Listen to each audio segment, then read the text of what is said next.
பல்லு ஃபிக்ஸடா வைக்கணும்னா இம்ப்ளான்ஸ் போட்டுக்கலாமா இல்ல ஃபிக்ஸடா பிரிட்ஜஸ் மாதிரி கட்டிக்கலாமா? இந்த டவுட்ஸ் உங்களுக்கு இருக்கா?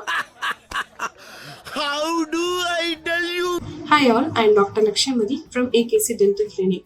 ஸோ நம்ம பல்லு ஃபிக்ஸடா கட்டும் போது பக்கத்துல 2 பல் ஸ்ட்ராங்கா இருந்துச்சுன்னா அந்த பல் சப்போர்ட் எடுத்து கட்டுறது தான் பிரிட்ஜஸ். ஸோ இதுவே போனோட சப்போர்ட்ல ஒரு ஹோல் மாதிரி போட்டு உள்ள ஸ்க்ரூ ஃபிக்ஸ் பண்ணி அந்த ஸ்க்ரூவோட சப்போர்ட்ல கட்டுறது தான் நமக்கு இம்ப்ளான்ஸ்.